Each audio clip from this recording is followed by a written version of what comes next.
The morning sun felt warm on Linda's face as she walked down Main Street. She'd just spent 3 hours at the community center, helping sort donations for families in need. Her jeans had a small stain from moving boxes, and her sneakers were scuffed from all the walking. She didn't mind, though. This was how she liked to spend her mornings, doing something meaningful instead of sitting at home. Linda pushed open the heavy glass doors of First National Bank. She'd been coming to this same branch for almost 8 years now. The cool air conditioning hit her as she stepped inside, and she noticed the usual Thursday morning crowd. A few people stood in line, most of them dressed in business attire, probably on their lunch breaks from nearby offices. She joined the line, mentally going over what she needed to do. The charity auction was tomorrow night, and she needed to withdraw $5,000 to cover the catering deposit. She'd organized the whole event herself, and everything was finally coming together. The thought made her smile a little. When it was finally her turn, Linda approached the counter where a young woman sat. The teller's nameplate read Jennifer. Linda gave her a friendly smile and slid her bank card across the counter. "Good morning. I need to make a withdrawal from my joint account, please. $5,000. Jennifer picked up the card, but her eyes weren't on it. She was looking at Linda, or more specifically at Linda's clothes. Her gaze traveled from the faded t-shirt down to the muddy sneakers, and something in her expression changed. It was subtle, but Linda noticed it. That little shift from professional courtesy to something else, something colder. Joint account? Jennifer's voice had an edge to it now. She finally looked at the card, then typed something into her computer. Her eyes widened slightly when she looked at the screen, but instead of processing the transaction, she set the card down and folded her hands. "I'm going to need additional verification for this," she said flatly. Linda felt a small flutter of confusion. "Additional verification? I've never needed that before. I have my ID right here." She reached into her purse and pulled out her driver's license, placing it next to the bank card. Jennifer barely glanced at it. "That's not enough. For this amount with this type of account, I need to speak with the primary account holder." "I am the account holder," Linda said, keeping her voice calm. "It's a joint account with my husband. I have full access to it." "Then perhaps your husband should come in to authorize this transaction." Jennifer's tone made it clear this wasn't a suggestion. Linda felt her stomach tighten. Something was wrong here. She'd made withdrawals before, sometimes even larger amounts, and never had any issues. "I don't understand. I've withdrawn money from this account many times. Why is today different?" Jennifer leaned back in her chair slightly, and that's when Linda saw it clearly. The judgment, the assumption. This woman was looking at her clothes, her appearance, and making a decision about who she was and what she could afford. "Ma'am, these are our security protocols," Jennifer said, her voice getting louder, loud enough that a few people in line turned to look. "I can't just hand over large sums of money without proper authorization. You need to understand that we have procedures here." "I'm not asking you to break any rules," Linda said, feeling heat rise in her cheeks. "I'm asking you to do your job and process a normal transaction. My identification is right there. My card is right there. What other authorization do you need?" A man appeared from one of the back offices. He was middle-aged, wearing an expensive suit, and had the kind of confident walk that came with authority. His name tag identified him as Robert Mitchell, branch manager. He must have heard the exchange because he came straight to Jennifer's window. "Is there a problem here?" he asked, directing the question to Jennifer, not to Linda. "This woman is requesting a large withdrawal. But she can't provide proper authorization," Jennifer explained, as if Linda wasn't standing right there. Robert turned to look at Linda, and she saw the same thing happen. His eyes took in her appearance, and his expression shifted from professional concern to something dismissive. He didn't even ask to see her ID. "Ma'am, I'm sure you can understand that we have security measures in place," he said, his tone patronizing. "Perhaps it would be better if you came back when your husband is available. Or you might want to try one of our other branch locations." He paused and added with a meaningful look, "We have several locations that might be more suitable for your needs." Linda felt like she'd been slapped. The implication was crystal clear. He was suggesting she didn't belong here, that she should go somewhere else, somewhere that served people who looked like her, who dressed like her. "I've been banking here for 8 years, she said, working hard to keep her voice steady. "I've never had any problems before. I'm not asking for anything unusual. I just want to access my own money. And we need to verify that it is indeed your money, Robert said, his voice taking on an edge. These procedures are for everyone's protection. Then verify it, Linda said. Check my ID, look at my account history. Call the fraud department if you need to. But stop treating me like I'm trying to do something wrong just because I'm not wearing a designer outfit. The words came out sharper than she'd intended, but she was tired of being polite while being disrespected. A woman in line behind her shifted uncomfortably, and Linda realized that several people were now openly staring at the scene unfolding. Jennifer whispered something to Robert, and they both looked at Linda with expressions that made her feel small, insignificant, like she was causing trouble just by existing in their space. Ma'am, I'm going to have to ask you to step aside, Robert said firmly. We have other customers waiting, and if you can't provide the proper documentation, there's nothing more we can do for you right now. I've provided everything you've asked for, Linda said, but her voice wavered slightly now. The embarrassment of being treated this way in public was starting to overwhelm her anger. Driver's licenses can be forged, Jennifer chimed in, not even trying to hide her skepticism now. We need more than that for this amount. Linda looked around the bank. She saw other customers being helped without any problems. A man in a suit had just withdrawn cash without being questioned. An older woman in designer clothes was being treated with warm smiles and efficient service. No one was asking them for additional verification. She turned back to Robert. This is discrimination. You're treating me differently because of how I look. Robert's face hardened. Ma'am, I'm going to have to ask you not to make accusations. We treat all our customers equally. If you continue to cause a disturbance, I'll have to ask you to leave the premises entirely. Linda felt tears prick at her eyes, but she refused to let them fall. She wouldn't give them that satisfaction. She took a deep breath and pulled out her phone. Fine, she said quietly. I'm going to call my husband. He can explain to you that I have every right to be here. Robert checked his watch with obvious impatience. You're welcome to wait over there, he said, gesturing to the seating area near the entrance. But I have other customers to attend to, valued customers who actually have business here. The word stung more than Linda wanted to admit. She gathered her ID and bank card, her hands shaking slightly, and walked to the waiting area. Behind her, she heard Jennifer say something in a low voice, and someone laughed. She didn't turn around. She couldn't. Sitting on the hard plastic chair, Linda dialed her husband's number. As she waited for him to answer, she looked around the bank that she'd trusted for nearly a decade. She'd never felt unwelcome here before. She'd never been made to feel like she didn't belong. But today, everything had changed. And all because she'd chosen to dress comfortably while doing charity work, instead of putting on expensive clothes to impress strangers. The phone rang in her ear, and Linda wondered how something so simple as withdrawing her own money had turned into such a humiliating experience. David's voice came through the phone, warm and familiar. Hey honey, how's your morning going? Linda swallowed hard, trying to keep her voice from shaking. Not great, actually. I'm at the bank and they're refusing to let me withdraw money from our account. There was a pause. What? Why? They say I need additional verification. They want you to come in and authorize it. She lowered her voice, aware that Jennifer and Robert were still watching her from across the room. David, they're treating me like I'm trying to steal money. They looked at how I'm dressed and just decided I don't belong here. She could hear the anger building in his voice. I'm in the middle of a meeting, but I don't care. I'll be there in 10 minutes. Don't let them push you around. Okay, Linda said softly. I'll wait here. After hanging up, she sat in the uncomfortable chair and tried to process what was happening. Through the glass windows, she could see people walking by on the sidewalk, going about their normal days. None of them knew that inside this bank she was being treated like a criminal.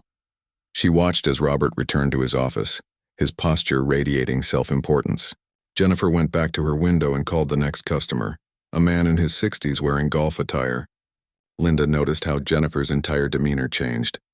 Suddenly, she was all smiles, her voice pleasant and accommodating. The man made a joke about his golf game, and Jennifer laughed like it was the funniest thing she'd ever heard. Linda felt sick to her stomach. The difference in treatment was so obvious, so blatant. A young employee, probably in his early 20s, walked past carrying some files. He glanced at Linda, and for a brief moment, their eyes met. She saw something there. Sympathy, maybe, or discomfort. But he kept walking, disappearing into the back office area without saying a word. No one was going to speak up for her. No one was going to question what was happening. The minutes crawled by. Linda checked her phone. 5 minutes had passed. She looked up and caught Jennifer staring at her with barely concealed annoyance. When their eyes met, Jennifer didn't look away. Instead, she leaned over to the teller at the next window, a woman named Patricia, and whispered something. Patricia's eyes darted toward Linda and she nodded, covering her mouth as she responded. They were talking about her. Linda felt heat creep up her neck. The humiliation was getting worse. She wanted to stand up and walk out with her dignity intact, but that would mean letting them win. That would mean accepting their judgment of her. An elderly couple approached the counter where Jennifer was working. They were well dressed, the woman carrying a designer handbag that probably cost more than Linda's entire wardrobe. Jennifer greeted them like old friends, asking about their grandchildren, complimenting the woman's necklace. When they needed to access their safety deposit box, Jennifer immediately got up to help them. No questions asked, no verification needed beyond their signatures. 7 minutes had passed now. Linda's phone buzzed with a text from David. "Almost there. Hang tight." She typed back a quick response and set her phone down. Across the lobby, Robert emerged from his office again. He was with another customer now, someone Linda recognized from local news, a businessman who owned several car dealerships in the area. Robert was practically bowing as he led the man toward his office, talking about investment opportunities and premium account benefits. The contrast couldn't have been starker. Robert had time to schmooze with wealthy clients, but he couldn't be bothered to treat Linda with basic respect. A woman with 2 small children got in line behind 3 other people. One of the kids dropped his toy, and it rolled across the floor, stopping near Linda's feet. She picked it up and handed it back to the mother with a smile. The woman thanked her warmly, and for a moment Linda felt a little more human, a little less invisible. But then she caught Jennifer watching the interaction, her expression disapproving, as if Linda shouldn't be talking to other customers. As if her presence itself was somehow contaminating the space. 8 minutes now. Linda noticed her palms were sweaty. She wiped them on her jeans and immediately felt self-conscious about the gesture. Would they see that too and judge her for it? She was second-guessing everything now, hyper-aware of every movement she made.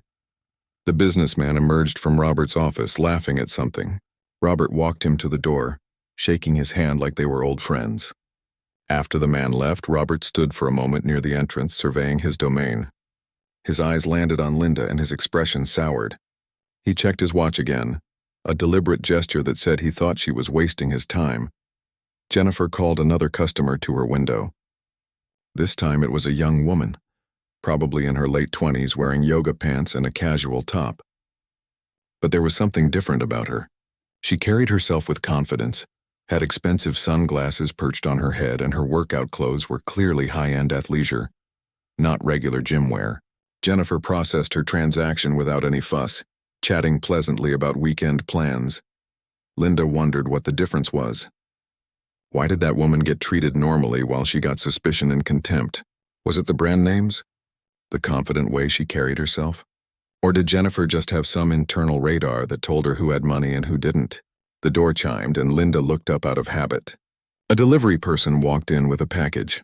Jennifer signed for it without even looking up from her screen, too busy helping her current customer with opening a new credit card. The delivery person left and the door chimed again. 9 minutes had passed. Linda felt like she'd been sitting there for hours. The chair was uncomfortable, designed more for quick waits than extended stays. Her back was starting to ache. Patricia, the other teller, finished with her customer and took a moment to organize her cash drawer. She glanced at Linda, then quickly looked away when she realized Linda had noticed. There was guilt in that look. Patricia knew what was happening wasn't right, but she wasn't going to do anything about it. Linda thought about all the times she'd been in this bank before. She'd made deposits, withdrawals, transferred money between accounts. She'd chatted with tellers about the weather, about holidays, about nothing in particular. She'd always been treated like a normal customer. What had changed? The only difference was her appearance today. She remembered a conversation she'd had with her daughter last week.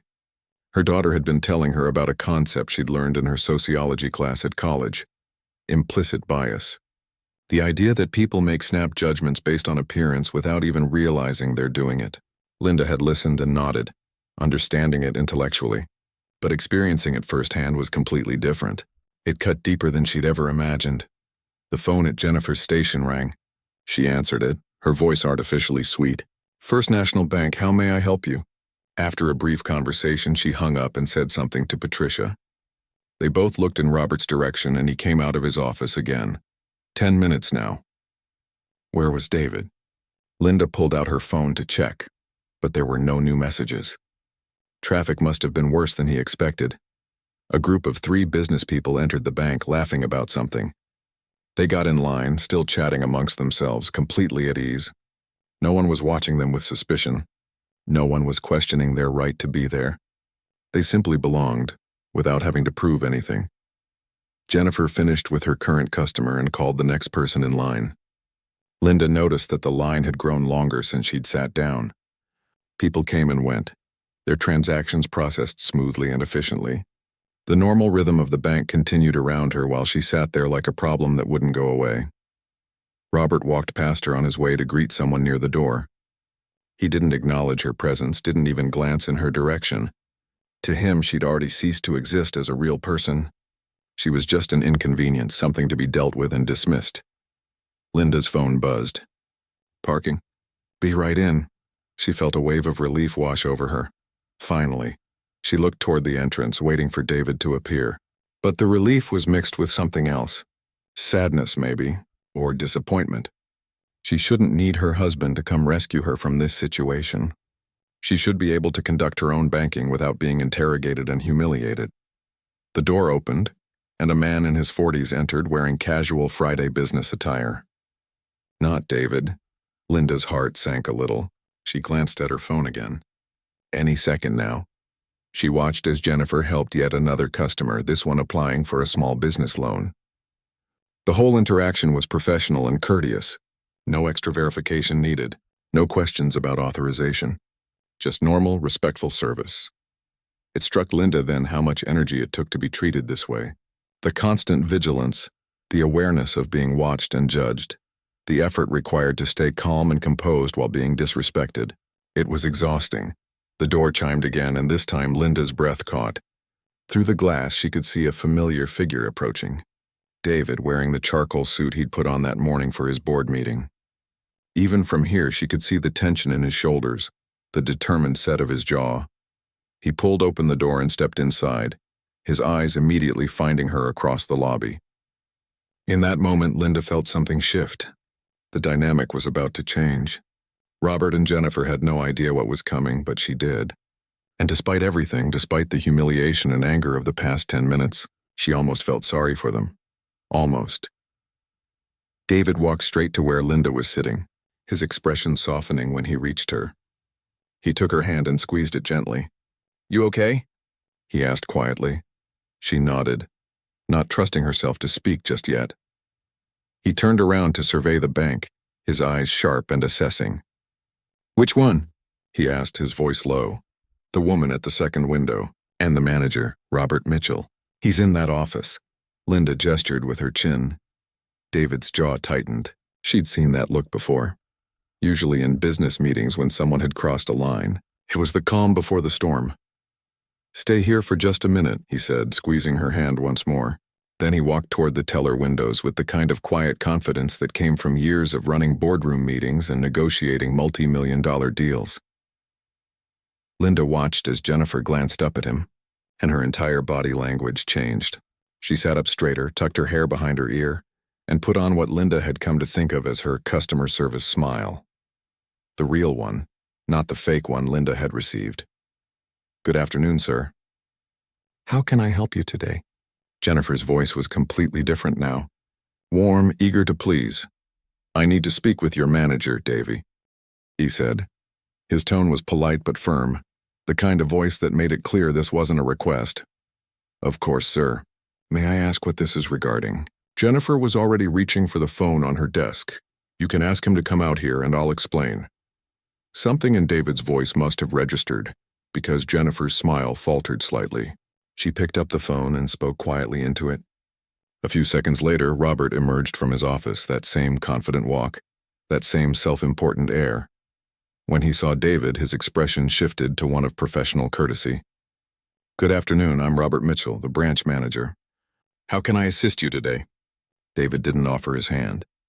"I'm here because my wife was denied service about 15 minutes ago. She's been sitting over there, waiting for me to come verify that she has the right to access our joint account." Robert's eyes flicked to Linda, then back to David. Linda could see the wheels turning in his head, the recognition dawning. But he recovered quickly, slipping into manager mode. "Ah, yes, I see. Well, sir, I'm sure you understand we have certain security protocols in place. For large transactions, we do require—" "How much was she trying to withdraw?" David interrupted. $5,000, sir. "And that requires special authorization?" Robert shifted his weight. "In certain circumstances, yes. When there are questions about—" "What questions?" David's voice was still calm, but there was steel underneath. "My wife presented her bank card and her driver's license. What other questions could there possibly be?" Jennifer, who'd been listening from her window, chimed in. "Sir, we just need to verify that—" David turned to look at her and she stopped mid-sentence. "You need to verify what exactly?" "That the woman holding a valid bank card and matching ID is who she says she is." A few customers in line were now watching the exchange with interest. Robert noticed and tried to move things along. "Sir, if we could perhaps discuss this in my office—" "No," David said firmly. "We'll discuss it right here, where you humiliated my wife in front of everyone.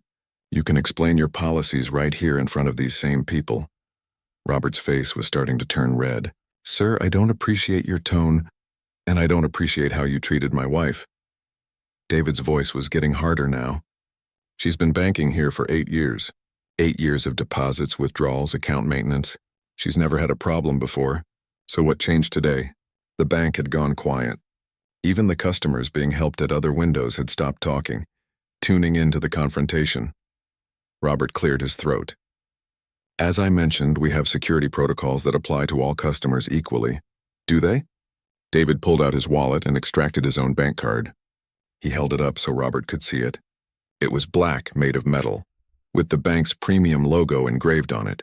"Do you know what this is?" Robert's eyes widened slightly. "That's our Platinum Elite card, sir." "That's right.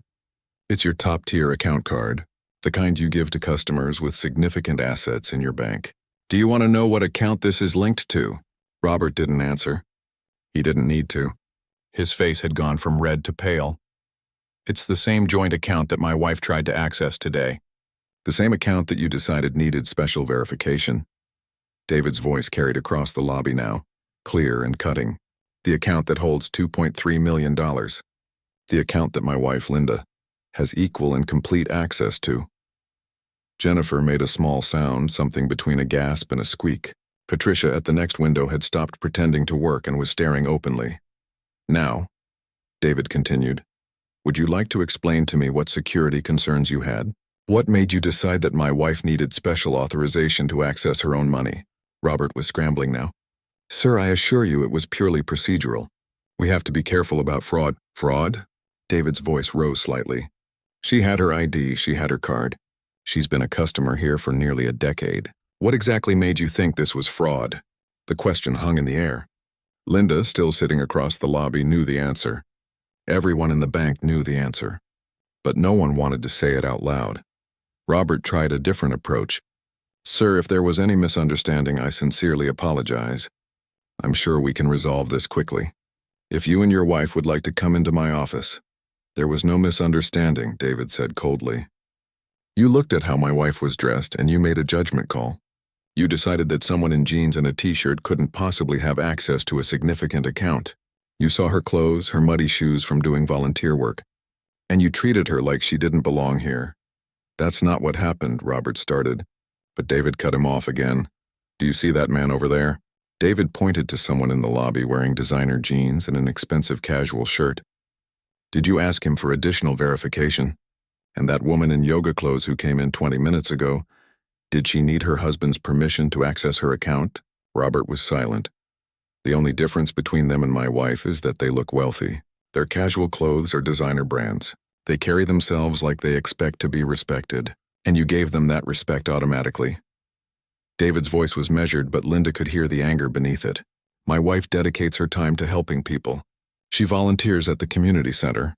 organizing charity events, sorting donations for families who need help. She doesn't need designer clothes to prove her worth to anyone. A woman in line started nodding. An older gentleman muttered something that sounded like agreement. David wasn't finished. You want to know something interesting? My company banks here too. We have 7 corporate accounts with your institution. We do payroll for 530 employees through this bank. We've been working with First National for 12 years. The color was draining from Robert's face again. I've been considering switching to a different bank for our corporate accounts anyway. Your fees have been increasing and your customer service has been getting worse. But I stayed because it was convenient because we'd built a relationship over the years. David paused, letting the words sink in. I'm no longer interested in convenience. Robert's mouth opened and closed like a fish. Sir, please, I'm sure we can work this out. If you'll just give me a chance to make this right. Make it right? David's laugh was bitter. You can't make this right. You can't take back the last 20 minutes of my wife sitting over there, humiliated in a bank she's trusted for years. You can't undo the way your employee looked at her like she was trying to scam you. You can't erase the fact that you judged her worth by her appearance instead of treating her with the basic respect every customer deserves. David pulled out his phone. I'm going to call someone right now. A friend of mine who happens to be your regional director. Brian and I play golf sometimes. I think he'd be very interested to hear about how this branch treats long-standing customers. Please, sir. That's not necessary. Robert was practically pleading now. Oh, I think it is. David was already dialing. He put the phone on speaker, and the ringing echoed through the quiet bank. After 3 rings, a man's voice answered. David, good to hear from you. How's everything going? Hey, Brian, I'm actually at one of your branches right now, the Main Street location. I need to talk to you about something that just happened. Sure, what's up? Brian's voice was friendly, unsuspecting. David proceeded to explain the entire situation calmly and factually. He didn't exaggerate or embellish. He didn't need to. The facts spoke for themselves. As he talked, Linda watched Robert's face transform through several shades of panic. Jennifer had tears in her eyes now, finally understanding the magnitude of what she'd done. Patricia was studiously avoiding looking at anyone, her face burning with secondhand embarrassment. When David finished, there was a long pause on the other end of the line. David, I'm incredibly sorry, Brian finally said, his voice tight. This is absolutely unacceptable. Please don't move. I'm 20 minutes away and I'm coming there right now. And I want you to know that this situation will be thoroughly investigated. I appreciate that, Brian, but my decision is made. We'll be closing all of our accounts, both personal and corporate. I can't trust an institution that treats people this way. David, please, I'll wait for you to get here so we can discuss the transition properly. But my mind is made up. David ended the call and looked at Robert. I suggest you start preparing your explanation for why you're about to lose several $1 million in assets and a major corporate client. Robert looked like he might be sick. The lobby was completely silent now, everyone processing what they'd just witnessed. Linda stood up and walked over to her husband, and he immediately put his arm around her shoulders. The silence in the bank was uncomfortable. Robert stood frozen, his face still pale, while Jennifer dabbed at her eyes with a tissue. The other customers in line were whispering to each other, some taking out their phones, probably texting friends about what they'd just witnessed. Linda felt David's arm around her, solid and reassuring. She leaned into him slightly, still processing everything that had just happened. Part of her felt vindicated, but another part just felt exhausted. She wished none of this had been necessary. A young couple near the front of the line exchanged glances, then stepped out of the queue. The man approached David and Linda hesitantly. Excuse me, I'm sorry to interrupt, but I just wanted to say that what happened to your wife was wrong. My girlfriend and we've been thinking about switching banks anyway. This just made our decision easier. Thank you, Linda said softly. It was the first time she'd spoken since David arrived, and her voice came out a bit shaky. The couple walked out, and that seemed to break something loose. An older woman, probably in her 70s, picked up her purse and walked toward the exit. I've been banking here for 30 years, she announced to no one in particular. 30 years. But I'm not giving my money to a place that treats people like this. She left, and the door closed behind her with a decisive sound. Robert finally found his voice. Please, everyone, I understand you're upset, but this is an isolated incident. We value all of our customers, do you? A man in the waiting area stood up. Because I'm sitting here thinking about all the times I've come in dressed down and wondering if people judged me too. Wondering if I got different treatment and just didn't notice it. Another person in line shifted uncomfortably. I've definitely noticed different treatment, a younger woman said. Last month I came in wearing my work uniform from the restaurant. The teller was rude to me the whole time. But when I came in last week after a job interview, wearing my nice suit, that same teller couldn't have been nicer. Jennifer made a choking sound and turned away from the window entirely. Patricia, who'd been silent this whole time, suddenly spoke up. Robert, I think we need to acknowledge what happened here. This isn't okay. Robert shot her a sharp look. Patricia, this isn't the time. Then when is the time? Patricia's voice was stronger now. I've worked here for 6 years and I've seen this happen before. Maybe not this extreme, but I've seen us treat people differently based on how they look. I've been uncomfortable about it, but I never said anything because I didn't want to cause problems. She looked at Linda. I'm sorry. I should have spoken up earlier. Linda nodded at her, acknowledging the apology. It didn't fix what had happened, but at least someone was being honest. David checked his watch. Brian should be here soon. Linda, do you want to wait or would you rather go? Before she could answer, the door opened again and 2 more people walked in. They looked like they were in their 40s, both wearing business casual clothes. The woman's eyes swept the lobby, taking in the tense atmosphere. Is everything okay? She asked uncertainly. The man who'd spoken earlier about wondering if he'd been judged explained what had happened in a few quick sentences. The woman's expression hardened. Are you serious? In this day and age? Her companion pulled out his phone. I'm calling our financial advisor right now. We need to move our accounts. Robert looked like he was watching his career implode in real time. Please, if everyone would just calm down. Calm down? The woman's voice was sharp. You want us to calm down while you discriminate against customers? I don't think so. A younger employee emerged from the back office, probably drawn by all the commotion. He took one look at the scene and his eyes went wide. He approached Patricia's window. What's going on? Patricia explained in a low voice, and the young man's face went from confused to horrified. He glanced at Linda, then at Robert. Sir, this is really bad. I'm aware, Kevin, Robert snapped. Why don't you go back to the break room? Actually, I don't think I want to work somewhere that does this, Kevin said quietly. My mom raised me by herself. We didn't have much money. She would come to banks dressed in her cleaning uniform, and people would treat her like she was invisible, like she didn't matter. His voice got stronger. I took this job because I thought banking was about helping people. But if this is how we treat them, I don't want any part of it. Robert's face had gone from pale to red now. Kevin, you're overreacting. Am I? Kevin untied his name tag from his shirt and set it on the counter. I quit. The lobby erupted in a mix of reactions. Some people applauded. Others just stared. Robert looked like he wanted to disappear into the floor. Jennifer, who'd been crying quietly, suddenly stood up. I need to apologize, she said, her voice wavering. She walked around the counter and approached Linda directly. Ma'am, I'm so sorry. There's no excuse for how I treated you.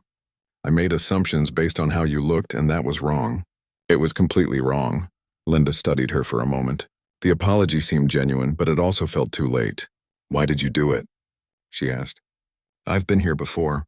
Other tellers have helped me without any problems. What made you decide I was different? Jennifer's eyes filled with tears again. I don't know. I just looked at you and thought. I thought you couldn't possibly have that much money in your account. And I was afraid if I just processed the transaction and something went wrong, I'd get in trouble. So I decided to be extra careful. She wiped her eyes. But it wasn't about being careful.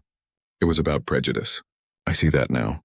You should have seen it before you made my wife sit there for 20 minutes feeling humiliated, David said coldly. Jennifer nodded miserably.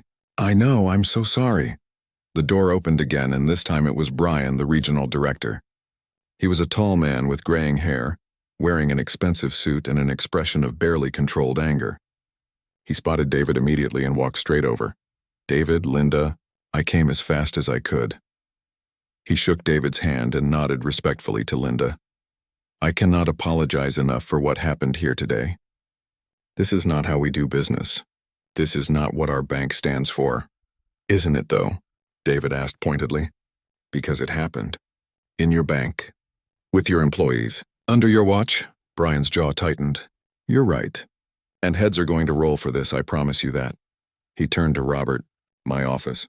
First thing tomorrow morning, bring your incident reports and be prepared to explain yourself. Robert's face went white again. Sir, I can explain tomorrow, Brian said sharply. He turned back to David and Linda. I know you've made your decision about closing your accounts, and I respect that. But I want you to know that this will be investigated thoroughly. We're going to implement new training programs. We're going to review our policies and procedures. This won't happen again. It shouldn't have happened this time, Linda said quietly. It was the first time she'd spoken directly to Brian, and her voice was steady despite the emotion behind it. I've been coming to this bank for 8 years. I've trusted you with our money, with our financial future. And today I found out that trust was conditional on whether I looked wealthy enough. Brian looked pained. You're absolutely right. And I'm ashamed that this happened at one of our branches. He paused, then continued. I know this might not mean much right now, but would you be willing to let me take you to dinner sometime? Both of you. I'd like to hear more about your volunteer work, Linda. And I'd like to discuss how we can make sure our bank actually lives up to the values we claim to have. David looked at Linda, silently asking her opinion. She thought about it for a moment. The anger she'd felt earlier had faded into something more like sadness. She was tired of being angry. Maybe, she said finally. Let me think about it, Brian nodded. That's more than fair. Here's my personal card. My cell number's on there. Call me anytime. As Brian talked with David about the logistics of transferring the accounts, Linda noticed the other people in the bank. Some had already left. Others were still standing around, processing what they'd witnessed. A woman near the door was on her phone, speaking quickly to someone about moving her accounts to a different bank. Kevin, the young employee who'd quit, was gathering his things from a desk in the back. He caught Linda's eye and gave her a small nod. She nodded back, grateful that at least one person had been willing to stand up for what was right. Patricia was helping a customer at her window, but her movements were mechanical, automatic. She looked shaken, like she was questioning everything she thought she knew about her job. And Jennifer stood off to the side, mascara streaked down her face, looking lost. Linda almost felt sorry for her. Almost. Because while the apology had seemed genuine, it came only after consequences had arrived. It came only after Jennifer realized who Linda's husband was, how much money was in that account. Would Jennifer have apologized if Linda had been exactly who she'd assumed? If that account had held $500 instead of millions? Linda suspected she knew the answer, and it made her sad. Brian finished his conversation with David and turned back to Linda. I know I keep apologizing, but I truly am sorry. You deserved so much better than this. I just wanted to withdraw money for a charity event, Linda said softly. That's all. I was going to pay the caterer for an auction tomorrow night. All the money we raise goes to helping families who can't afford groceries. I spent my morning sorting donations, and I came here on my way home because it was convenient. She looked around the bank. I never imagined something so simple would turn into this. The words hung in the air, a reminder of how badly things had gone wrong, how a routine transaction had exploded into something that would probably make local news by tomorrow.